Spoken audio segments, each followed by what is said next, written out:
At 98 years old, Walter Munk has been around for more rotations of the Earth than most. The Austrian-born scientist began his career at the Scripps Institution of Oceanography at the dawn of World War II. When I show up to his seaside home in La Jolla for an interview, he tells me he's still busy working on new scientific papers. Yeah, I'm working on a problem that has been puzzling for 100 years. But today, I'm here to talk about Earth's rotation, a subject Munk has been an expert in since 1960, when he co-wrote a book called The Rotation of the Earth. It was not a bestseller. The academic text may not have made him much money, but Munk says he became fascinated by the Earth's rotation because it provides clues about so many other things happening on the planet. I think that the Earth is telling us a story that we should be able to interpret. Munk says one story told by Earth's rotation is the story of sea level rise. The speed of Earth's rotation is actually not fixed at 24 hours. It can change depending on where Earth holds its mass. And when ice melts at the poles, mass gets redistributed. Water moves toward the equator when it melts, and that slows down Earth's rotation, kind of like how a ballerina's pirouette slows down when she extends her arms.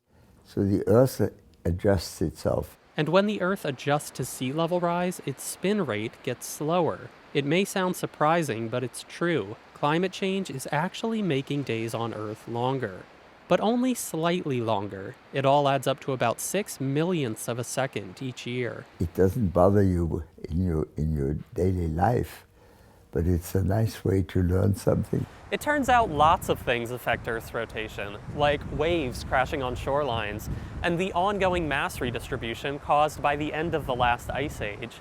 Now, Munk knew to account for these factors, but when he tried to add everything up back in 2002, he noticed something strange.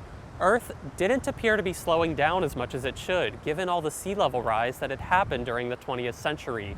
Now, he knew that climate change was causing sea levels to rise, but that just wasn't showing up in current measurements of the Earth's rotation. 14 years ago, he published a paper about this problem, which became known as Munk's Enigma. Munk's paper could not have been written by anyone else but Munk.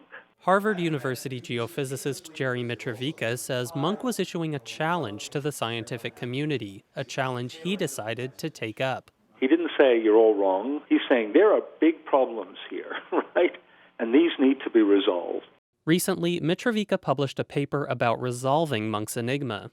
He and his colleagues say Munk's calculations were a bit off due to 3 highly technical limitations. First, Munk relied on estimates of 20th century sea level rise that have been revised in recent years. Sea levels did rise in the 20th century, but not as much as scientists once thought. Second, the Ice Age model Munk used also had some shortcomings. It too has been tweaked since Munk first put forward his enigma. And third, Mitrovica says Munk's original calculations didn't account for some complicated physics involving the Earth's core and mantle that also affect the Earth's rotation. With these 3 changes, Mitrovica says the numbers now do add up. Recent sea level rise has indeed slowed down the Earth's rotation. To resolve this enigma required a decade of work and progress in 3 very different parts of Earth science. Munk says he's glad to see scientists build on his work and prove that days are in fact getting measurably longer due to climate change. And I find it very rewarding and very satisfying that work like this, when you found some things did not add up, inspired people in subsequent years to do some additional work to try and understand it, and in some instances to succeed. I mean, that's the way science should work. At 98, Munk is still trying to sort out other tough issues in oceanography. He says there are plenty of other problems scientists in his field have yet to solve. 1,000 years ago, when sea level was lower. David Wagner, KPBS News. At that time, the canyon just continued.